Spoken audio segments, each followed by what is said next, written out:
A billionaire CEO notices a missing family necklace on a little girl begging for food, with a baby who looks just like him. Before we get started, leave a comment and tell us where in the world you're watching from. Let's begin.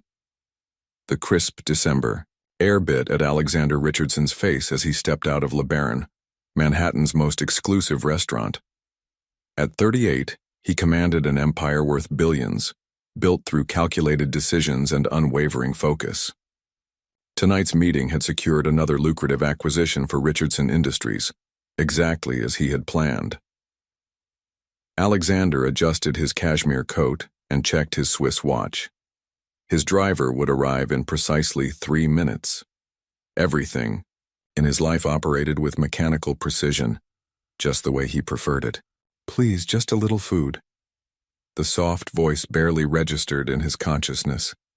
New York was full of unfortunate souls, and Alexander had learned long ago that he couldn't help everyone. His charitable foundation donated millions annually. That was his contribution. "Anything helps, please." Something in the voice penetrated his carefully constructed wall of indifference. Alexander glanced sideways, intending a brief acknowledgement before continuing on his path. The woman sat huddled against the building, painfully thin, clutching a bundle to her chest. Her clothes were worn but clean, someone who had clearly known better days. Alexander was about to look away when a pearlescent gleam caught his eye. A necklace. Not just any necklace. A strand of perfectly matched South Sea pearls with an unmistakable diamond and sapphire clasp. His grandmother's necklace, passed through generations of Richardsons, given only to those considered true family. His heart thundered in his chest. It was impossible. "Olivia," he whispered, his voice barely audible even to himself. The woman's head snapped up, and their eyes met. Recognition dawned in her exhausted face, followed instantly by fear. She clutched the bundle tighter and attempted to stand Alexander. Her voice was a mixture of shock and resignation. 2 years. 2 years since she'd vanished from his life without explanation. 2 years of wondering what he'd done wrong, before eventually convincing himself she meant nothing. "What are you?" he began, but his words died as the bundle in her arms moved. A tiny face emerged from the blankets, blinking sleepily at the cold. The child couldn't be more than 18 months old. Alexander's world tilted on its axis as the baby turned toward him with curious eyes of a particular shade of emerald green that had marked Richardson faces for generations. "Is that?" His throat constricted around the impossible question. Olivia pulled back, her face a mixture of defiance and fear. "I need to go." "Wait." Alexander stepped forward, mind racing. The timing, the eyes, the necklace he'd given her in a rare moment of genuine emotion. "Is that my child?" The baby, he couldn't tell if it was a boy or girl, stared at him with unnerving intensity as though recognizing something in his features. The same cleft chin, the same high cheekbones. "Please, Olivia." His voice softened, something that hadn't happened in years. "Just talk to me." She looked up and down the street, clearly searching for escape. "You made your priorities clear 2 years ago, Alexander. Your empire was everything, we were nothing. You disappeared." The accusation burst from him. "You never gave me a chance to—" "A chance?" Bitter laughter escaped her lips. "I gave you hundreds of chances. You missed every one." The bundle in. Her arms began to fuss, tiny hands reaching up to touch Olivia's face. She immediately softened, cooing gentle reassurances. "His name is Ethan," she said quietly, not meeting Alexander's gaze. "And yes, he's your son." The world stopped. In that moment, everything Alexander had built, everything he'd prioritized, everything he'd sacrificed for, it all seemed hollow. A son. He had a son he knew nothing about. "Come inside," he said, gesturing toward the restaurant. "It's freezing out here. Let me get you both something to eat and we can talk." Olivia shook her head. "I don't belong in places like that anymore." "Then, come to my car. It'll be here any minute." Alexander couldn't take his eyes off the child, off Ethan, his son. "Please, Olivia." I need to understand. As if on cue, his sleek black Bentley pulled up to the curb. The timing was perfect, as always. But for the first time in his meticulously controlled life, Alexander Richardson faced something he couldn't predict, couldn't plan for, couldn't acquire through careful negotiation. The woman he once loved and the child he never knew existed stood before him like ghosts from a different life, and as snow began to fall around them, illuminated by the streetlights like tiny stars descending to earth, Alexander realized that the most important merger of his life was about to take place on this cold Manhattan sidewalk. As Alexander guided Olivia and Ethan toward his waiting car, the past crashed over him like an unexpected wave. The driver's surprised expression at the disheveled woman and baby quickly disappeared behind professional indifference after catching Alexander's warning glance. "Where to, sir?" the driver asked, eyes carefully focused forward. "The Westfield Cafe 3 blocks down," Alexander replied, choosing a modest establishment where Olivia might feel more comfortable. As the car pulled away from the curb, silence enveloped them, broken only by Ethan's occasional coos. Alexander couldn't stop staring at the child, his son, who was examining the leather interior with fascinated eyes. Those Richardson green eyes. How had he not known? How had this happened? His mind drifted to their first meeting 3 years ago at the Metropolitan Museum's annual gala. Olivia had been the assistant curator, brilliant and passionate about making art accessible to everyone, not just the elite. She'd challenged his donation priorities right to his face, suggesting community programs instead of another wing-bearing. His name? "You're staring," Olivia said quietly, interrupting his thoughts. "I'm trying to understand how I have an 18-month-old son I knew nothing about." Olivia's jaw tightened. 20 months, actually. The timeline aligned perfectly. Their relationship had ended exactly 2 years ago, after a particularly heated argument about his 6-week business trip to Asia. He'd been expanding Richardson Industries into emerging markets, securing his legacy. She'd wanted commitment, stability, a future together. "You were pregnant when you left," he stated, pieces falling into place. "Yes." Her eyes remained fixed on the passing streetlights. "Why didn't you tell me?" The question emerged sharper than intended. Olivia's bitter laugh cut through the car's warmth. "I tried, Alexander. For weeks I called your office. Your assistant always said you were unavailable. Mr. Richardson is in Beijing. Mr. Richardson is in Dubai. Mr. Richardson is in Zurich." Each location struck like an accusation. He had been in those places, securing the Asian market expansion that had increased his net worth by billions. "You could have tried harder," he insisted. But even as the words left his mouth, he knew how hollow they sounded. "I stood outside your building in the rain for 3 hours when I was 7 months pregnant," she whispered. "Your doorman eventually called security." The car stopped outside the cafe, but neither moved to exit. "I had just found out I was losing my apartment that day," she continued. "The museum had already let me go when my pregnancy started showing too much. They cited budget cuts, but we both know that wasn't true." Alexander remembered the museum director, a close friend who had complained about unprofessional staff at a charity dinner. Had he been talking about Olivia?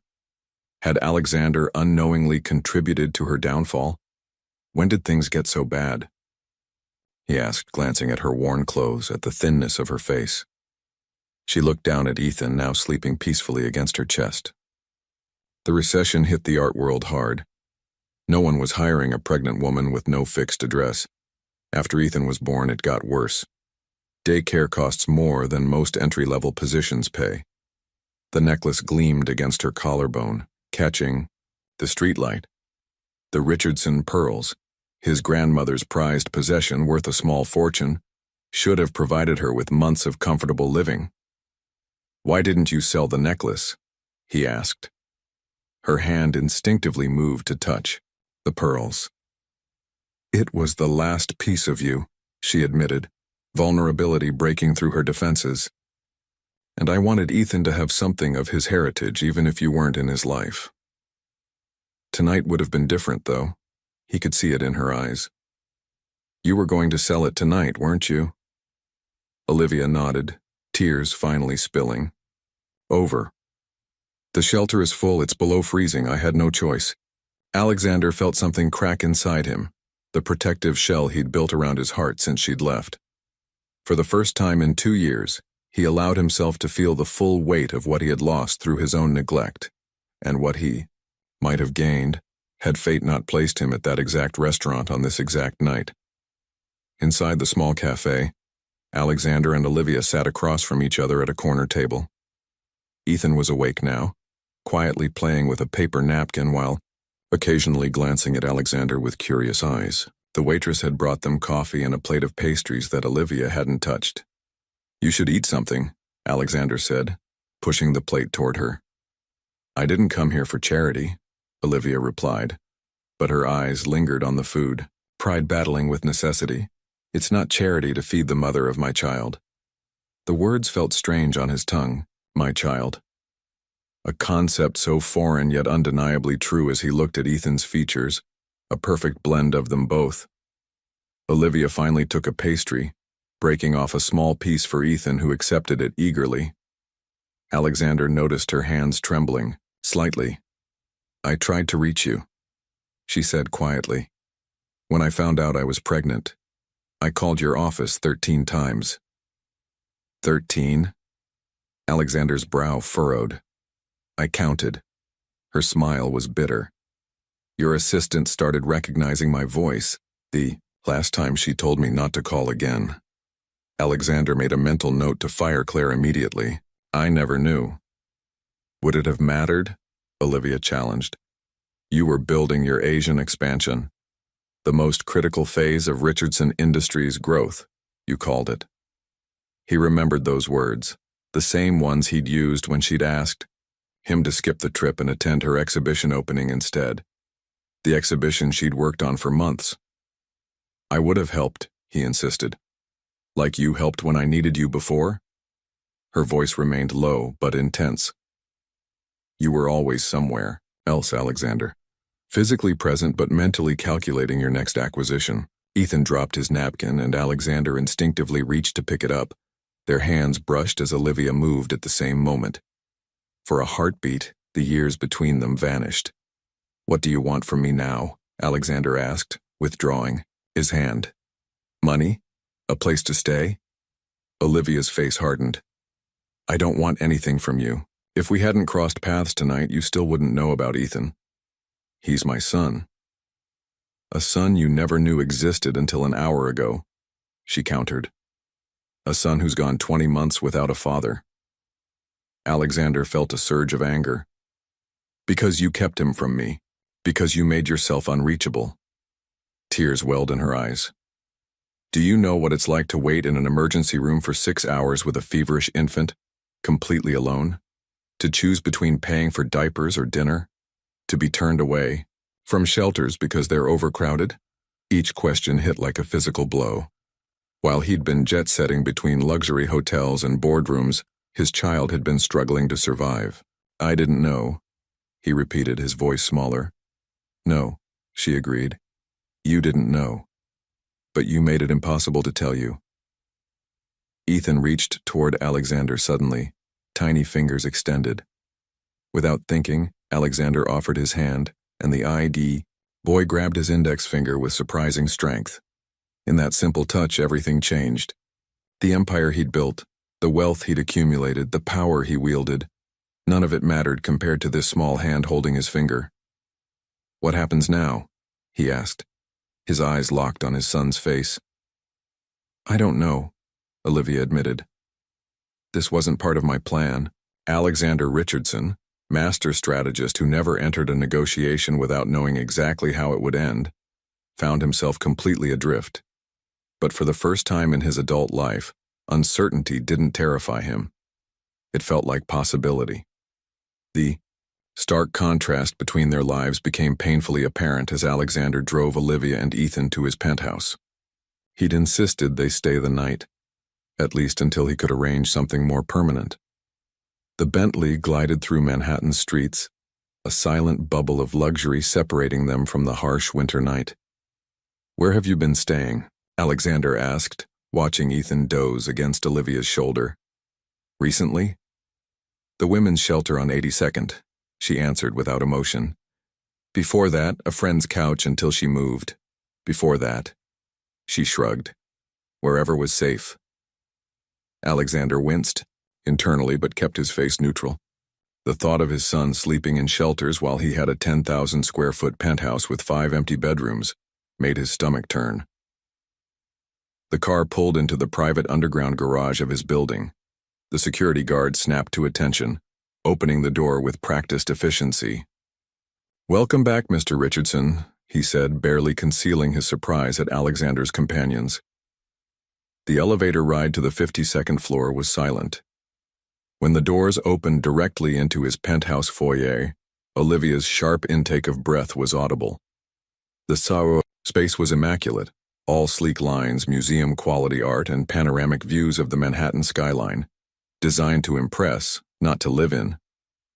Alexander suddenly saw his home through her eyes. Cold, impersonal, a showpiece rather than a sanctuary. "The guest room is this way," he said, leading them down a hallway lined with abstract paintings worth more than most people's homes. He opened the door to reveal a pristine room with its own sitting area and bathroom. But what caught Olivia's attention was the item in the corner, a wooden crib, hand-carved with intricate detail. "Why do you have a crib?" she asked, voice barely above, a whisper. Alexander felt a flush of embarrassment. "My mother," he explained. "She had it delivered last year. Said I wasn't getting any younger and needed to continue the Richardson line. I never had the heart to send it back." The irony hung heavy between them. His mother had been preparing for a grandchild who already existed. Olivia carefully laid Ethan on the bed, surrounding him with pillows to prevent him from rolling off. The little boy clutched his worn teddy bear, a dirty, one-eyed thing that Alexander imagined must be his only constant companion. "I'll have some food sent up," Alexander said, backing toward the door. "And I can find some clothes, toiletries, whatever you need." "Alexander," Olivia's voice stopped him. "What are you doing?" He paused, genuinely confused. "Helping you." "No, this," she gestured between them. "Playing house, acting like we can just pick up after 2 years, like nothing happened." "I'm not." "You are," she interrupted. "You're trying to fix this like you fix everything, throwing money and resources at it until it goes away." Her words hit their mark. It was exactly what he always did, what had made him successful in business and a failure in relationships. "He's my son," Alexander said simply. "And you're." He hesitated. "I'm what?" Olivia challenged. "The woman who disappeared, your ex, the mother of your child, a charity case? You're the woman I never stopped thinking about," he admitted, surprising even himself with the truth. "Even when I convinced myself I had." Olivia looked away first, her defenses momentarily lowered. "One night," she conceded. "We'll stay one night. Tomorrow we figure out something more appropriate." Alexander nodded, knowing not to push. As he left the room, he caught a glimpse of his son sleeping peacefully on the king-sized bed. 20 months lost. 20 months of first smiles, first words, first steps. All moments he would never recover. In his cavernous living room, Alexander poured himself a scotch and looked out at the glittering city below, the empire he'd built, suddenly feeling hollow in comparison to what he'd inadvertently abandoned. The morning light filtered through the floor-to-ceiling windows, casting long shadows across Alexander's penthouse. Olivia stood in the kitchen, watching as Ethan happily devoured the banana slices she'd found in the otherwise empty refrigerator. Alexander entered, already dressed in a perfectly tailored suit, his phone pressed to his ear. "I don't care what." "The Tokyo office says the meeting can wait," he was saying, his tone leaving no room for argument. "Reschedule everything for the next 3 days." He ended the call and looked up to find Olivia watching him. "You didn't have to do that," she said. "Yes, I did." He approached cautiously as if she might bolt like a startled deer. "I've missed enough already." Ethan noticed Alexander and offered him a sticky, banana-covered hand in greeting. Alexander hesitated only briefly before accepting it, grimacing slightly as the mush made contact with his immaculate sleeve. "He likes you?" Olivia observed, the faintest smile playing at her lips. "Richardson charm." "It's genetic," Alexander replied, attempting humor to ease the tension. "Olivia, about last night—" "I've been thinking," she interrupted. "We need boundaries, clear ones." Alexander nodded, wiping his hand with a napkin. "I agree. I won't take your money," she stated firmly. "And I won't be controlled." "I understand, but Ethan needs stability," she continued. "I've been saving for an apartment deposit. I'm close, but not there yet." Alexander saw his opening. "I own a building in Chelsea, corporate housing for visiting executives. There's a 2-bedroom unit vacant right now. It's modest by my standards, but comfortable." Olivia's eyes narrowed with suspicion. "And the rent?" "Consider it child support," he countered. "I've missed 20 months of it." She seemed to weigh her options, pride battling practicality. Ethan chose that moment to bang his sippy cup on the counter, demanding more juice. "Temporary," she finally agreed, "until I find something I can afford on my own." Alexander nodded, knowing better than to push for more. "I'll have my driver take us there this afternoon." A notification chimed on his phone, a reminder of a board meeting he was supposed to attend in 30 minutes. For the first time in his career, Alexander swiped it away without a second thought. "I want to spend time with him today," he said, gesturing toward Ethan. "If that's okay with you." Surprise flickered across Olivia's face. "You're not going to work?" "This is more important." The words felt foreign yet right on his tongue. Later that morning, in the penthouse's spacious living room, Alexander sat on the floor, his Italian suit collecting dust, while Ethan showed him a collection of plastic keys Olivia had produced from her bag.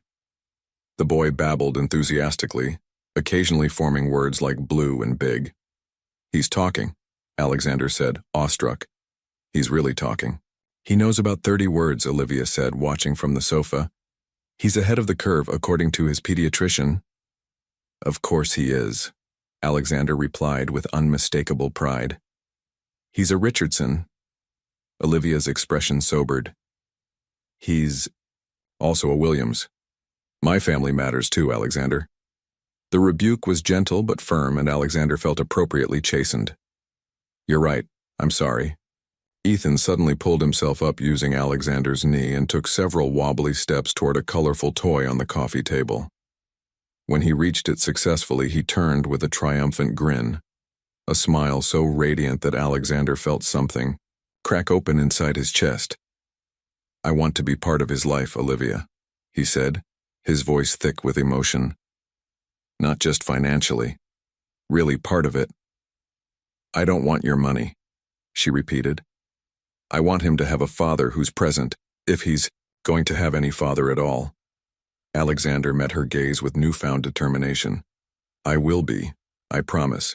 As the words left his mouth, his phone rang again, his executive assistant likely wondering why the CEO of Richardson Industries had suddenly gone AWOL. Alexander reached for it, then paused, looking between the phone and his son, with deliberate movement. He turned the phone off completely. The choice had never been clearer. The Chelsea apartment was modest by Alexander's standards, but felt like a palace to Olivia. 2 bedrooms, a bright living area, and a small balcony overlooking a quiet courtyard. It was more than she'd dared hope for in the past 2 years. "The furniture stays with the unit," Alexander explained as he watched Ethan explore the space with toddler enthusiasm. "But we can change anything you don't like." "It's perfect," Olivia said, running her hand over the granite kitchen counter. "I can't remember the last time I had my own kitchen." Alexander's phone rang for the 4th time that hour. He glanced at the screen and sighed. "I have to take this one. It's the Beijing deal." Olivia nodded, unsurprised. Some things never changed. "Richardson," he answered, stepping onto the balcony. Through the glass door, she watched his expression harden into the businessman she remembered. Focused, unyielding, calculating. Ethan tugged at her pant leg, holding up a toy car he'd found under the sofa. Car, he announced proudly. Yes, baby, that's a car. She knelt beside him, grateful for this small being who had become her entire world. This is our new home. What do you think? Home, Ethan repeated, testing the word. Alexander returned, his face troubled. There's a situation in Hong Kong. The acquisition is falling apart. You need to go, Olivia finished for him, the familiar disappointment settling in her chest. To her surprise, Alexander shook his head. I told them to handle it. Jensen can fly out tomorrow if necessary. But isn't this the deal you've been working on for months? It is. His gaze shifted to Ethan, who was now racing the car along the baseboards. But I've missed bigger things. Later that evening, after they'd ordered dinner and Ethan was bathed, Alexander awkwardly attempted to help with the bedtime routine. His inexperience was evident as he struggled with diaper tabs and pajama snaps. How do you do this every night? He asked, finally securing the diaper after the third attempt. Practice, Olivia replied, a hint of amusement in her voice. You'll get better. The simple phrase, implying he would be around for more bedtimes, hung between them, loaded with possibility. As Ethan drifted to sleep in his new room, Alexander and Olivia sat at the kitchen table, 2 cups of tea creating a fragile peace between them. I've arranged interviews at 3 galleries next week, Alexander said. They owe my foundation favors. Olivia stiffened. I don't need your connections. It's not charity, he countered. It's opportunity. You're talented, Olivia. The art world lost something when you stepped away. Before she could respond, his phone buzzed with a text. Alexander read it and cursed under his breath. The Hong Kong deal? She asked. No. He looked genuinely distressed. Ethan has a pediatrician appointment tomorrow. I forgot about the board meeting. Olivia smiled sadly. This is the real challenge, Alexander. Not diaper changing. It's the constant choice between your world and his. He stared at his phone, then back at her. What time is the appointment? 9:30. But Alexander, you don't have to. I'll move the meeting, he interrupted, fingers already typing. The board can wait. Olivia watched him, wondering if this new version of Alexander would last. She'd seen glimpses of it during their relationship, moments when the driven businessman gave way to someone capable of genuine connection. But those moments had always been fleeting, quickly swallowed by spreadsheets and acquisitions. Why are you looking at me like that? He asked, catching her gaze. I'm wondering how long this will last before Richardson Industries reclaims your full attention. Instead of defensiveness, Alexander's face showed understanding. I've given that company every minute of my life for 15 years, he said quietly. What do I have to show for it? Numbers in a bank account. A name on a building. He glanced toward Ethan's room where soft baby snores could be heard. I want more than that now. For the first time since their unexpected reunion, Olivia allowed herself to hope that maybe, just maybe, people really could change. The spring sunshine bathed Central Park in a golden glow as Alexander spread a checkered blanket beneath a blossoming cherry tree. 2 months had passed since their chance encounter, 2 months of cautious rebuilding and unexpected discoveries. I still can't believe you've never had a proper picnic, Olivia said, unpacking the basket Alexander's chef had prepared. Billionaire Alexander Richardson, eating on the ground like common folk. There's a first time for everything, he replied, his tie loosened and jacket discarded. Small but significant changes in the man who once refused to be seen in public without perfect composure. Ethan toddled nearby, fascinated by the ducks gliding across the pond. At 22 months, he'd grown more expressive each day, his vocabulary expanding rapidly. Alexander had created a document on his phone where he recorded each new word, treating his son's development with the same meticulous attention he once reserved exclusively for market analyses. He's getting fast, Alexander observed as Ethan broke into an unsteady run toward a squirrel. He moved quickly to intercept, scooping the giggling boy into his arms. Olivia watched them, the domestic scene, still surreal after years of struggle. Her gallery position was going well, secured through her own interview, not Alexander's influence as she'd initially feared. The apartment felt like home now, filled with Ethan's toys and her modest art collection. "Swing," Ethan demanded, pointing. "Toward the playground?"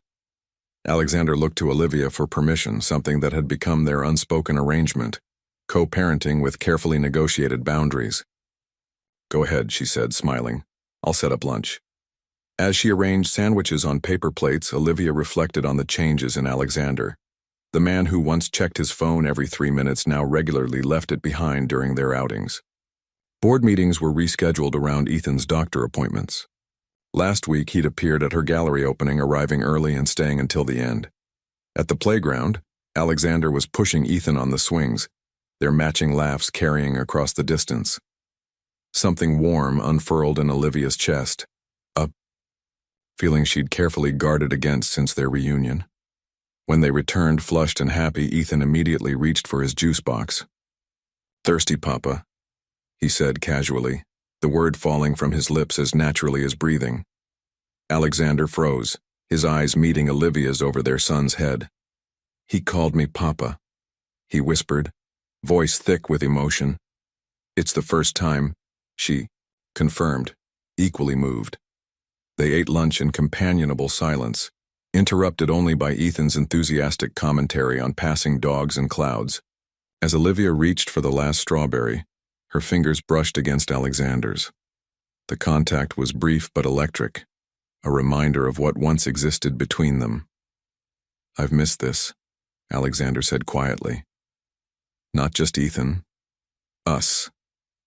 Olivia withdrew, her hand, years of hurt creating necessary caution. "Alexander, I know," he said quickly. "I know it's not that simple, but I want you to know I've changed, or I'm trying to." "Change takes more than 2 months," she reminded him gently. "I have 20 months to make up for," he replied, "and a lifetime ahead to get it right." Before she could respond, a young woman approached them tentatively. "I'm sorry to interrupt, but aren't you Alexander Richardson? The CEO of Richardson Industries?" Alexander nodded politely but without his former arrogance. "Would you mind a photo? My dad invested in your company and he's a huge fan." Instead of the irritation such interruptions once provoked, Alexander smiled warmly. "Actually, how about one of all of us? We're having a family day." The word family hung in the air, both a question and a declaration. When the woman returned, to her friends, Alexander pulled out his own phone. "Speaking of photos, can we take one? The 3 of us?"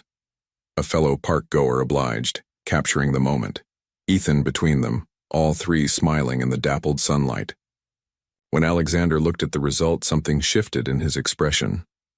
"What is it?" Olivia asked.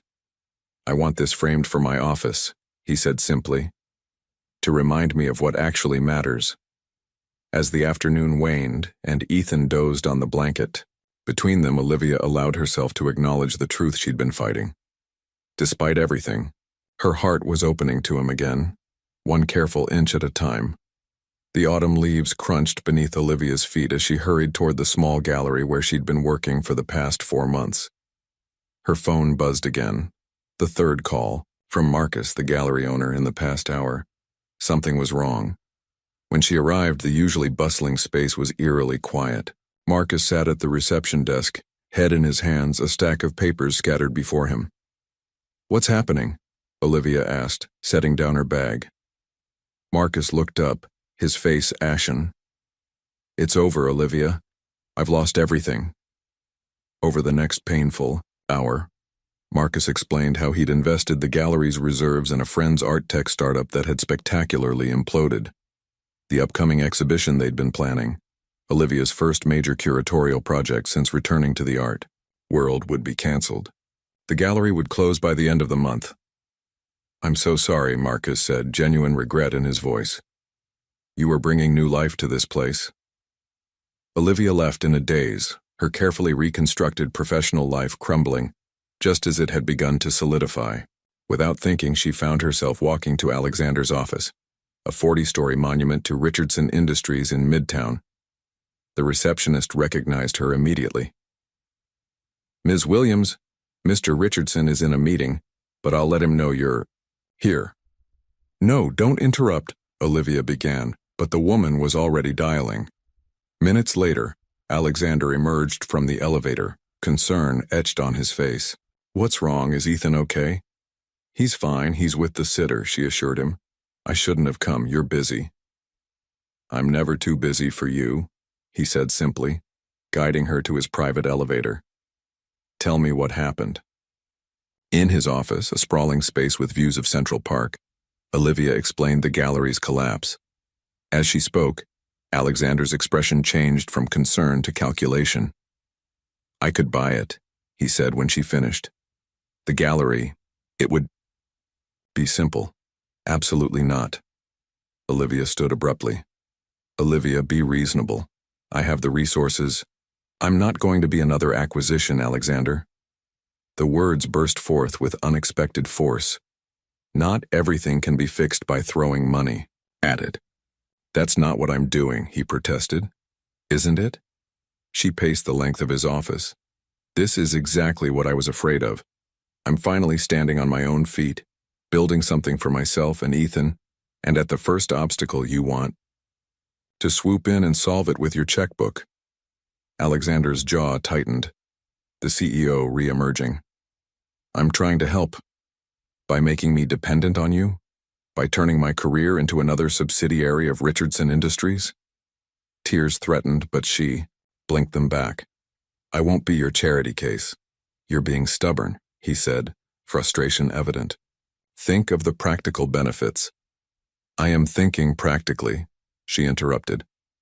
About how it would feel to walk into that gallery every day knowing I didn't earn it.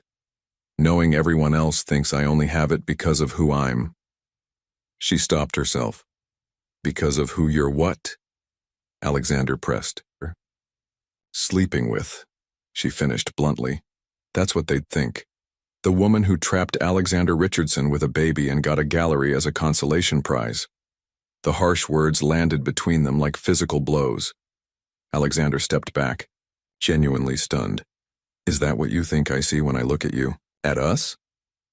Olivia sighed, suddenly exhausted. No, but it doesn't matter what you see. It's about what I need to see when I look at myself. Understanding finally dawned in his eyes. Your independence matters that much. It's all I have that's truly mine, she admitted. Well, that and Ethan. Alexander was quiet for a long moment, an internal struggle playing across his features. When he finally spoke, his voice was different, softer, more thoughtful. What if I helped without buying? What if I connected you with people who might invest in the gallery or offer you a position elsewhere? No strings attached, no Richardson name involved. Olivia studied his face, searching for the controlling businessman she'd once known. Instead, she found only genuine concern. That, she said carefully, I might consider. As winter approached, the Chelsea apartment transformed alongside its occupants. Children's artwork now adorned the refrigerator, family photos lined the hallway, and a small Christmas tree sparkled in the corner, evidence of the life they were cautiously building together. Alexander had kept his word. Instead of purchasing the gallery outright, he'd connected Olivia with legitimate investors through mutual contacts, carefully removing himself from the negotiations. The gallery had reopened under new ownership with Olivia as head curator, her talent recognized on its own merit. Tonight was different, though. After months of careful boundaries and separate residences, Alexander had invited Olivia and Ethan to dinner at his family estate in Westchester, an introduction that signified something deeper than co-parenting. Are you sure about this? Olivia asked as Alexander drove them through the iron gates of the Richardson estate. Snow dusted the expansive grounds, making the Georgian mansion look like something from a holiday card. They're going to love you, Alexander assured her, though his white-knuckle grip on the steering wheel betrayed his own nervousness. Well, Mother will. Thomas might take some convincing. Ethan, now 2 years old and increasingly verbal, pressed, his face against the window. Big house, he observed, eyes wide. It's where I grew up, Alexander explained. Where your grandmother lives. Olivia smoothed her dress, a simple but elegant emerald piece she'd purchased with her first curator's paycheck. The pearl necklace rested against her collarbone, a tangible link between past and present. Eleanor Richardson greeted them at the door, a striking woman in her 60s, with Alexander's piercing green eyes. Her gaze went immediately to Ethan. "Oh, my," she breathed, kneeling despite her designer dress. "Hello, young man." Ethan, usually shy with strangers, stepped forward confidently. "I'm Ethan," he announced, extending his hand as Alexander had taught him. Eleanor's laughter filled the entryway as she took his small hand. "I'm your grandmother, Eleanor. I've been waiting a very long time to meet you." Her eyes lifted to Olivia, and for a moment the younger woman braced herself for judgment. Instead, Eleanor rose and embraced her warmly. "Thank you for bringing him into our lives," she whispered. "Both of you." Dinner was less intimidating than Olivia had feared. Alexander's brother Thomas, younger by 5 years and more casually dressed, initially regarded her with suspicion. But by dessert, Ethan had won him over by solemnly offering to share his chocolate cake. "He has your stubborn chin," Thomas told Alexander, but thank God he got his mother's charm. After Ethan had been tucked into bed in Alexander's old room, the adults gathered in the library for drinks. The conversation flowed naturally until Eleanor made an innocent comment about Olivia's lovely little apartment. "It's perfect for us," Olivia replied, feeling Alexander tense beside her.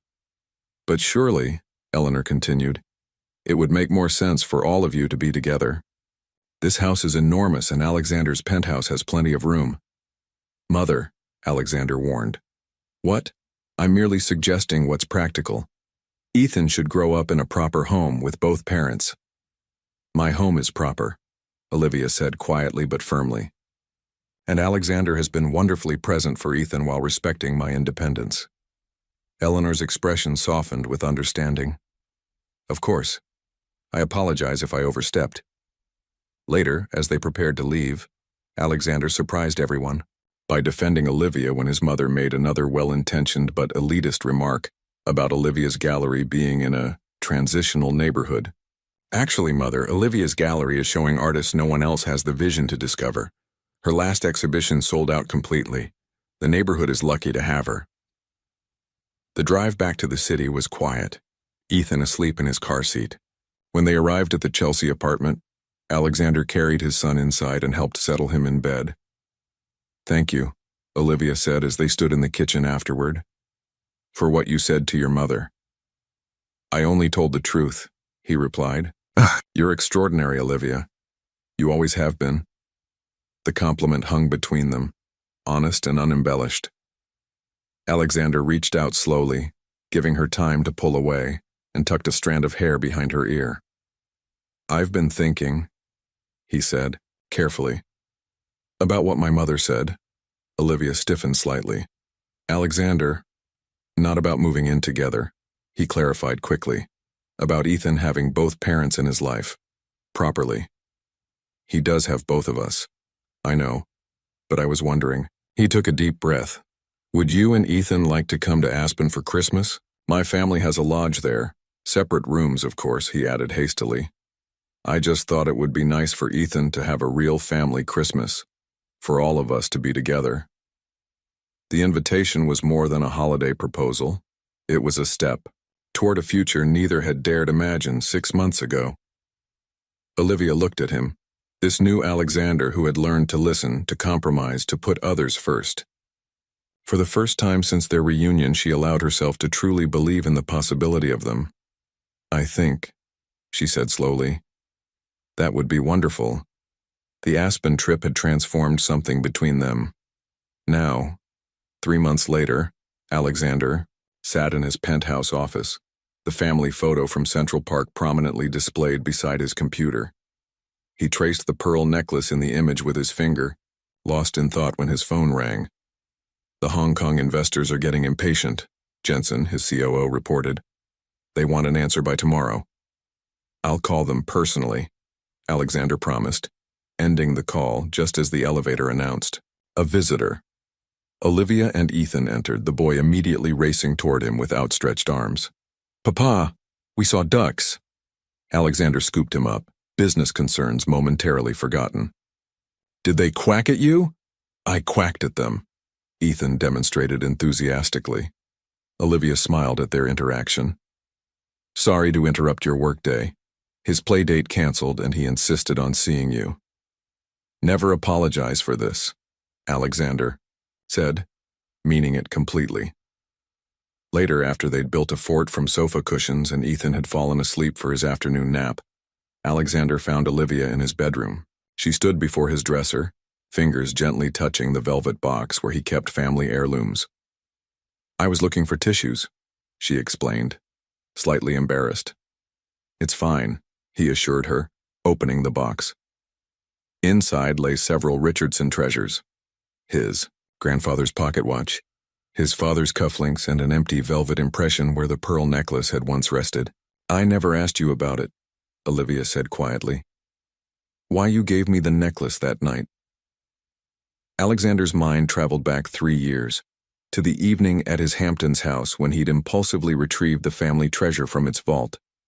"It was the anniversary of my father's death," he recalled. "You'd listened to me talk about him all evening, really listened. Not like others who were just waiting for their turn to speak." He closed his eyes, remembering. "You said something about how we carry those we love with us, not just in memories but in small gestures, habits we inherit without realizing." It made me feel like he wasn't really gone. Olivia nodded, remembering that intimate conversation. "The necklace was supposed to go to the woman I would marry," Alexander continued. 5 generations of Richardson men have given it to their wives. But that night, I couldn't imagine anyone deserving it more than you." Olivia touched the pearls at her throat. "I almost sold it once," she admitted. "The night before you found us. Ethan had been sick and the shelter was full." "Why didn't you?" "I couldn't part with it," she said simply. "It felt like the last piece of you. Something for Ethan to have someday, a connection to his heritage."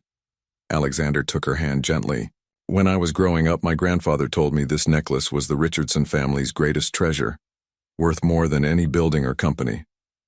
"It must be worth a fortune," Olivia mused. "The appraisal says $2 million. Alexander smiled at her shocked expression. "But that's not what makes it valuable.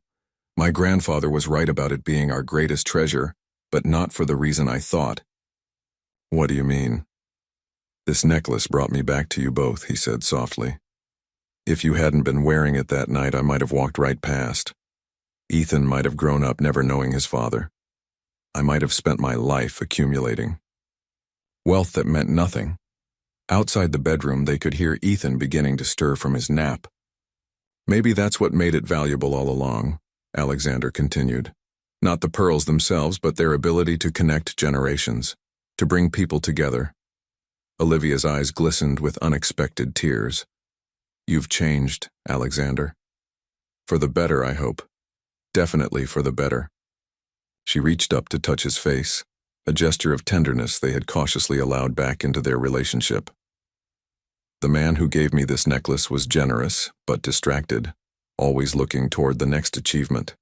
The man standing here now is present, fully present." Before Alexander could respond, Ethan's voice called from the living room. "Mama, Papa." They moved together toward their son, the necklace catching the afternoon light. No longer just a valuable antique, but a symbol of what they had lost and found again. The late spring sun streamed through the windows of Alexander's office as he reviewed the final documents for the Asian expansion, a project 5 years in the making. The tech giant Tech Fusion had finally agreed to partner with Richardson Industries, offering Alexander what he'd once considered the opportunity of a lifetime, establishing a dominant presence in the emerging markets of Singapore, Hong Kong, and beyond. There was just one condition. He would need to relocate to Singapore for a minimum of 2 years to personally oversee the merger. Alexander leaned back in his chair, his gaze drifting to the family photo on his desk. A year ago, this decision would have been automatic.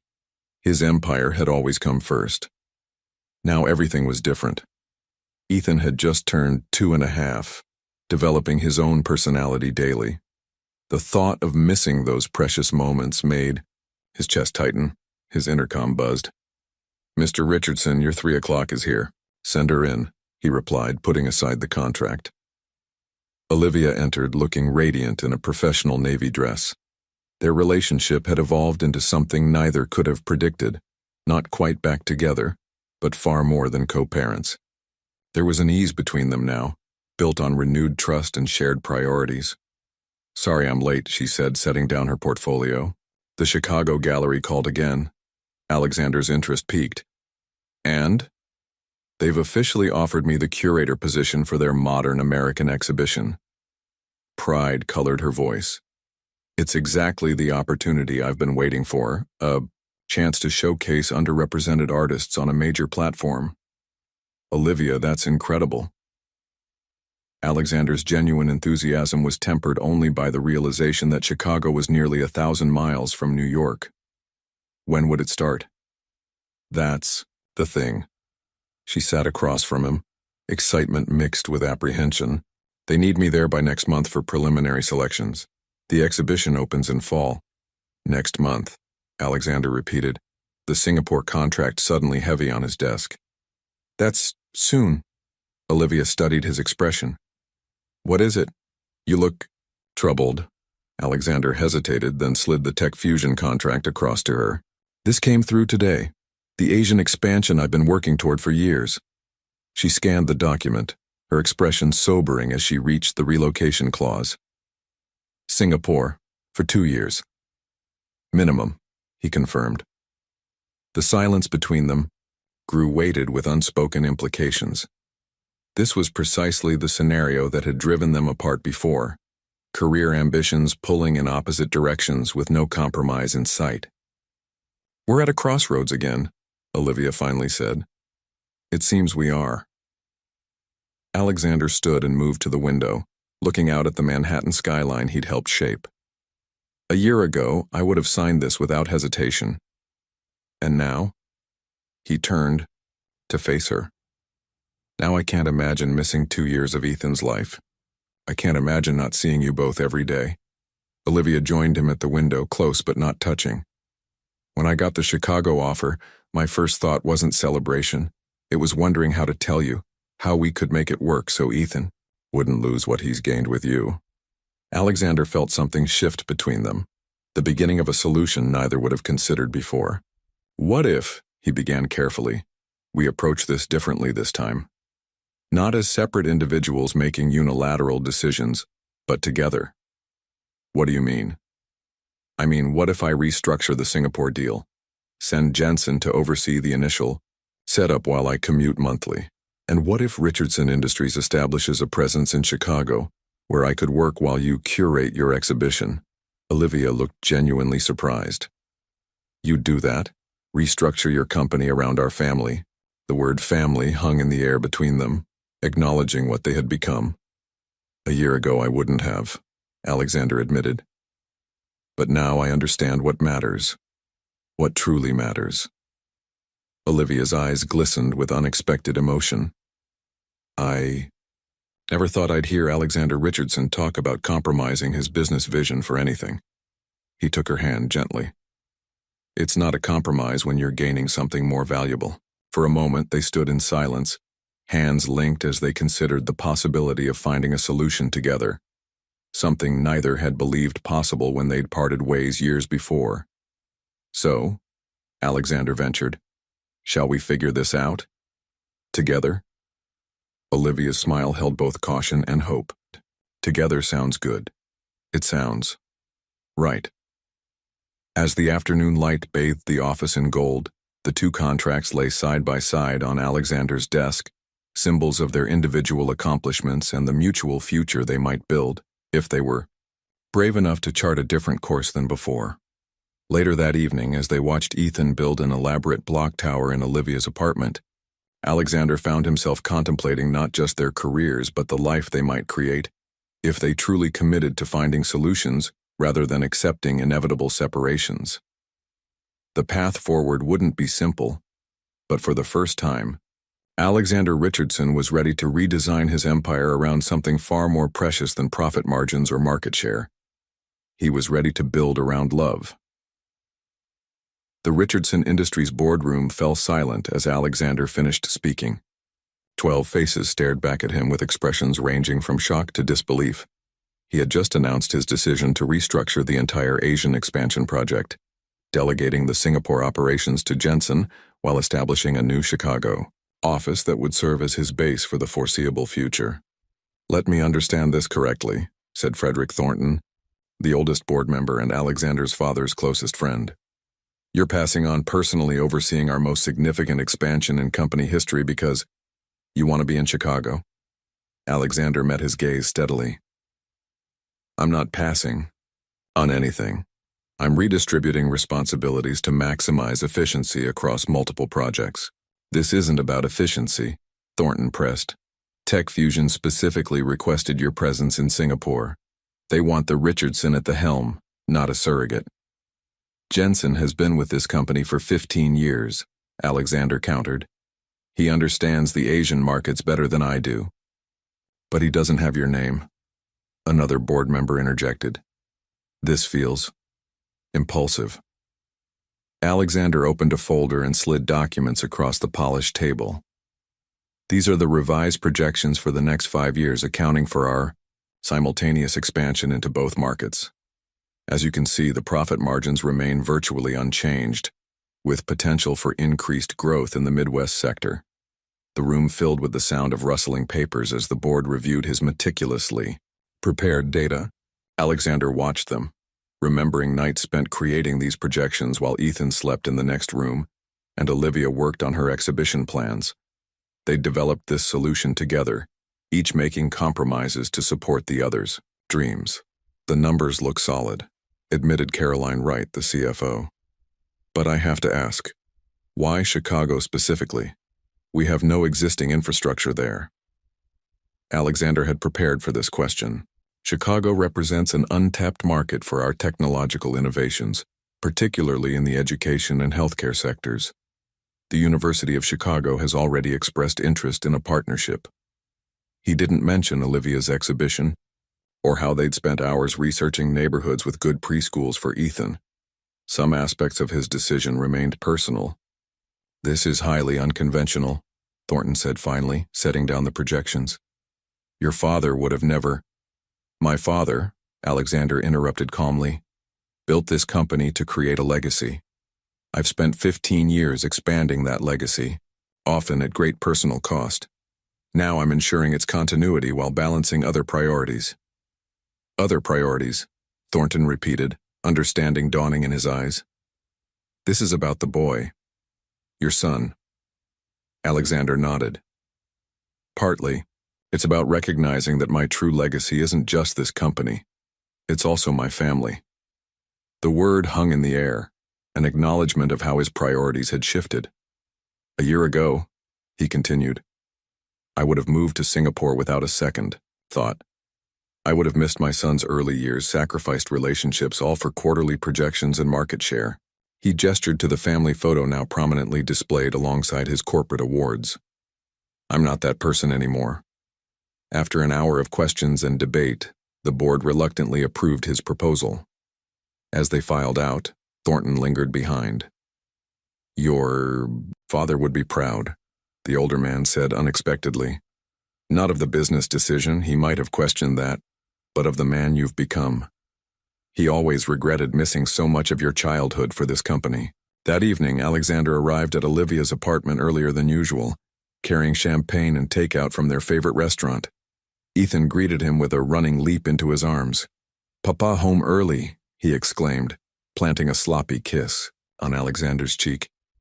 "Yes, I am," Alexander agreed, savoring the simple joy of his son's embrace.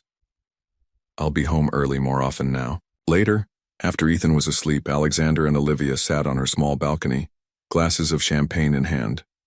"The board approved everything," he told her. "We open the Chicago office next month. Jensen leaves for Singapore the following week. And they're really okay with you commuting?" "They didn't have much choice," Alexander admitted with a smile. "But the numbers support the decision. It's sound business, just unconventional. Olivia studied him in the soft evening light. A year ago, you would never have proposed something unconventional to your board. A year ago, I didn't understand what I was missing. He reached for her hand. When they asked why Chicago, I gave them market projections and partnership opportunities. You didn't tell them about the exhibition? Some things are just for us, he said simply. Our family, our decisions. The word family settled comfortably between them, no longer hypothetical but real and growing stronger each day. To new beginnings, Olivia said, raising her glass. In Chicago and beyond. As they clinked glasses, Alexander marveled at how his definition of success had transformed. The empire he'd spent his life building now seemed hollow compared to the family he was creating, not through acquisition or investment, but through love, compromise, and presence. The Chicago townhouse was nothing like Alexander's Manhattan penthouse. 3 bedrooms instead of 6, a modest garden rather than panoramic city views, and warm, lived-in spaces instead of museum-like perfection. It was, in every way that mattered, a home. "What do you think, buddy?" Alexander asked as Ethan raced through the rooms, exploring his new territory with unbridled enthusiasm. "My room has stars," the little boy exclaimed, pointing to the ceiling, where Olivia had carefully applied glow-in-the-dark constellations. "So it does," Alexander agreed, catching Olivia's eye with a smile. The astronomical touch had been her idea, a way to make the transition easier for their son. Their son? The phrase still filled him with wonder, even after months of co-parenting. Now with the 3 of them under one roof, it felt official in a way it hadn't before. The decision to live together had come naturally after securing both the Chicago gallery position and opening the new Richardson Industries office. Alexander had insisted on finding a place they chose together, somewhere that belonged to both of them equally with no ghosts of his former life. "The movers are asking about the piano," Olivia called from downstairs. "They're not sure it will fit through the doorway." "Tell them to use the bay window," Alexander replied, remembering how his own mother's piano had been moved into their family home when he was a child. Later that evening, after the movers had departed and they'd ordered pizza, another departure from Alexander's former life of personal chefs, they sat in their partially furnished living room, surrounded by boxes. "This feels surreal," Olivia admitted, watching Ethan arrange his toys in elaborate patterns on the hardwood floor. "If someone had told me a year ago that we'd be here, I would have called them delusional," Alexander finished with a chuckle. And yet here we are. His phone buzzed with a message from Jensen in Singapore. The Asian deal was proceeding smoothly, with only minor adjustments needed to the original plan. Alexander sent a brief reply, then deliberately set the phone aside. Another new habit he was cultivating. "The gallery space is even better than the photos," Olivia said, changing the subject. "You should see it. The lighting is perfect for the installation pieces." "I'd love to." "Tomorrow?" She nodded, still amazed at how easily he now adjusted his schedule around their family. 3 days a week, Alexander worked remotely from their home office. The other 2, he went to the new Richardson Industries Chicago headquarters, but never stayed past 5. It was a seismic shift from the workaholic who had once regularly canceled plans for last-minute business emergencies. Alexander watched Ethan playing, struck by how quickly children adapted. In the 3-year-old's world, this was simply how things were supposed to be. Mama and Papa together, making decisions as a unit, creating a space that belonged to all of them. As Ethan's bedtime approached, they established their new routine. Bath time with both parents helping, story time in the newly decorated bedroom, and goodnight kisses from Mama and Papa. With their son finally settled beneath his glowing stars, Alexander and Olivia retreated to the porch swing in their small backyard. "So this is normal family life," Alexander mused, gently pushing the swing with his foot. "I like it more than I expected."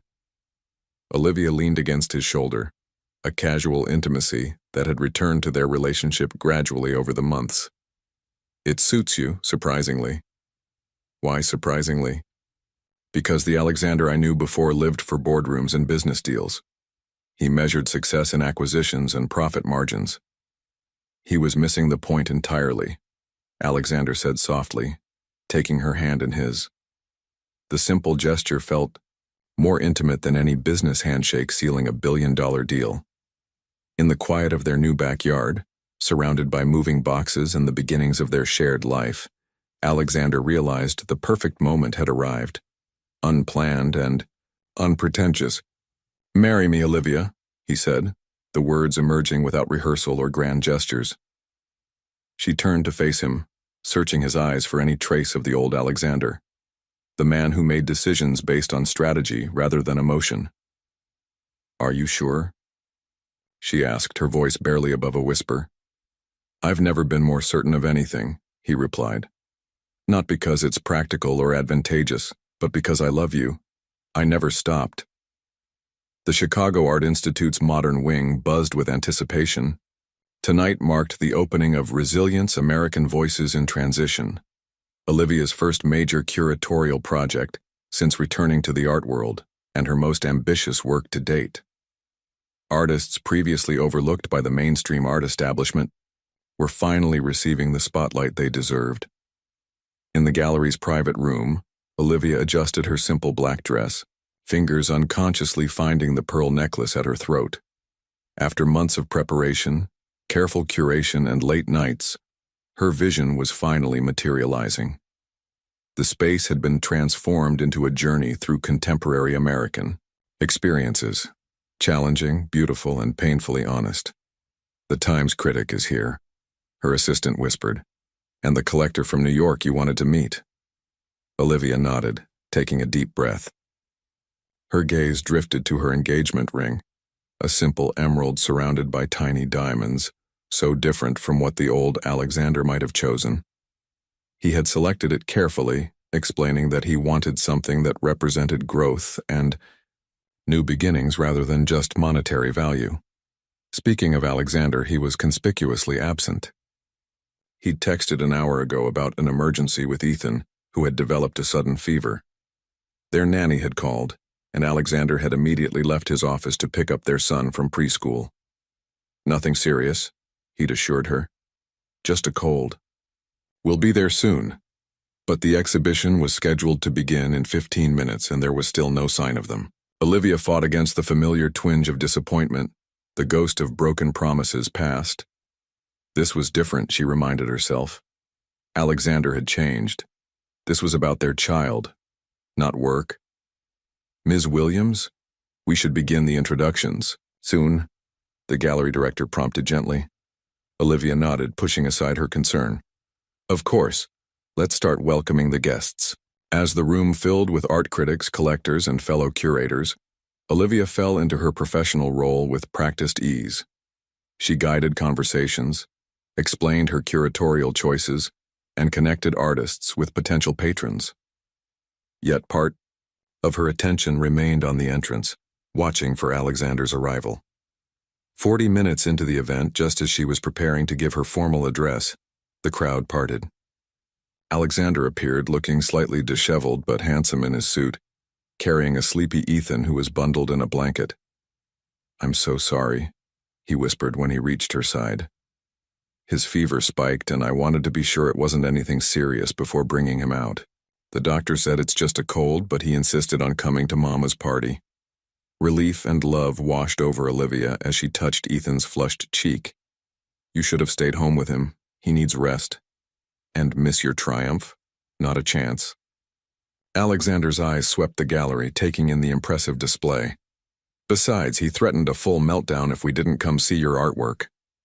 Ethan lifted his head from Alexander's shoulder, eyes bright despite his illness.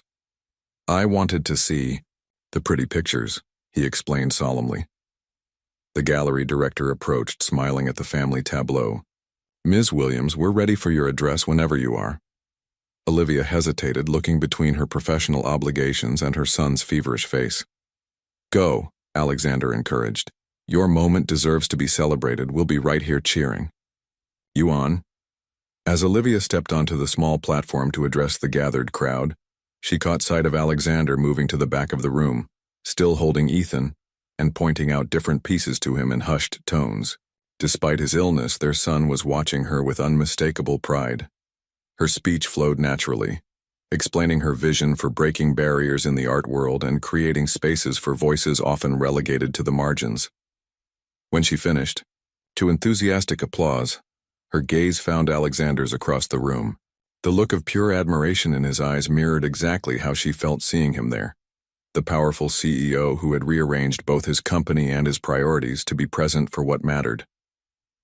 Later, as the event wound down and Ethan dozed in, Alexander's arms they found a quiet moment near the exhibition's centerpiece, a striking mixed-media installation representing interconnected journeys. "This is incredible, Olivia," Alexander said, genuine awe in his voice. "You've built something extraordinary here."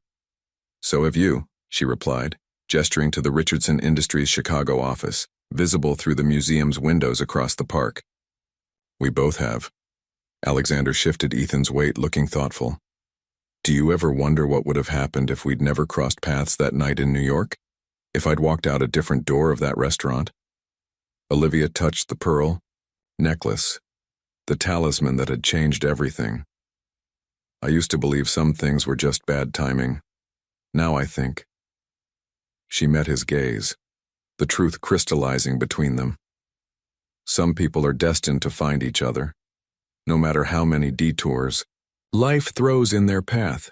As Alexander leaned forward to kiss her, their sleeping son nestled between them, Olivia realized they had both traveled precisely the journey they needed to arrive at this moment. Stronger, wiser, and finally ready to build something that would outlast any business empire or art exhibition, a true family. A year had passed since the Chicago exhibition. Spring sunshine warmed the garden of their townhouse where guests gathered to celebrate Ethan's 4th birthday. The backyard had been transformed into a miniature safari, complete with animal-shaped balloons and a cake featuring Ethan's current obsession, lions. Alexander watched his son run among his preschool friends, his laughter carrying across the garden. Nearby, Olivia directed caterers with the same quiet confidence she brought to her gallery work. Her simple white sundress complemented the pearls at her throat, the necklace now as much a part of her as her smile. "Quite the change from boardroom negotiations," Eleanor Richardson remarked, joining her son. "You seem happy?" "I am," Alexander replied simply. "Happier than I ever thought possible." His mother patted his hand approvingly. "Your father would have been proud. He always wanted this for you, though he never knew how to show it." Alexander nodded, understanding his father better now that he was a parent himself. "It took me too long to realize what truly matters." Across the garden, Olivia caught his eye and smiled. Her hand rested lightly on her stomach, a private gesture they'd shared for the past 4 months as they kept their secret. Their daughter would arrive in late summer, a sister for Ethan, and another chapter in their unexpected journey.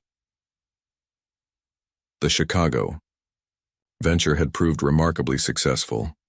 Richardson Industries had established a strong Midwestern presence, while the Singapore expansion flourished under Jensen's capable leadership. Alexander traveled internationally just once a quarter, maintaining the global connections without sacrificing his family life. Even more fulfilling was the Richardson-Williams Foundation they'd established 6 months after their wedding, focused on supporting single parents facing housing insecurity. The foundation had already helped dozens of families find stability. The program included affordable housing initiatives, child care assistance, and job placement services, all inspired by Olivia's own journey. "Cake time," Ethan announced, racing toward Alexander with sticky fingers. "Daddy, it's cake time." As Alexander lifted his son onto his shoulders, he caught sight of Thomas filming the moment. His brother had become an enthusiastic uncle, regularly flying in from New York for family gatherings. Another relationship healed in the wake of Alexander's transformation. The guests gathered around the picnic table as Olivia brought out the elaborate lion cake. 4 candles flickered in the gentle breeze. "Make a wish, sweetheart," Olivia encouraged as Ethan prepared to blow out the candles. The boy closed his eyes in theatrical concentration before extinguishing the flames with one determined breath. The adults applauded while the children clamored for their slices. Later, as the party wound down and guests began to depart, a journalist approached them. Richardson Industries had recently been featured in Business Weekly for its innovative family-friendly policies, another of Alexander's initiatives inspired by his personal journey. "Mr. Richardson, Ms. Williams," the woman began, "your story has captivated our readers. The billionaire and the struggling artist reunited by chance and now partners in both life and philanthropy. Would you share what you consider the most valuable aspect of your remarkable journey?" Alexander glanced at Olivia, who nodded encouragingly. He gestured toward the pearl necklace she wore. "I grew up believing this necklace was our family's most precious heirloom," he explained. "It's been in the Richardson family for 5 generations, present at every significant milestone." His fingers brushed the pearls gently. "But I was wrong about its value. The true treasure isn't the necklace itself, but the family it helped reunite." The journalist seemed touched by his sincerity. "And you, Ms. Williams? What would you say was the turning point in your story?" Olivia's gaze found Ethan, now dozing against Eleanor's shoulder, exhausted from his celebration. "Learning that sometimes the longest detours lead exactly where you're meant to be." That evening, after the guests had departed and Ethan was tucked beneath his glowing stars, Alexander and Olivia sat on their porch swing, hands intertwined in comfortable silence. "We should frame that photo Thomas took today," Olivia suggested. "The one with all 3 of us by the cake, soon to be 4. Alexander replied, his hand finding her growing belly. As twilight deepened into night, they remained together on the swing, the pearls gleaming softly in the gathering darkness. The necklace that had once been valued for its monetary worth now held something far more precious, the story of loss, discovery, and redemption that had brought them full circle. In the quiet of their Chicago garden, surrounded by the life they'd built together, Alexander Richardson finally understood the true meaning of legacy. It wasn't about buildings bearing his name or acquisitions that expanded his empire. It was about the love that transformed him, the family that completed him, and the future they would build. One day, one choice, one moment of presence at a time. In the end, the most valuable inheritance wasn't what could be locked in a vault or displayed in a boardroom. It was the capacity to recognize what truly mattered before it was too late, a lesson worth more than all the pearls in the world.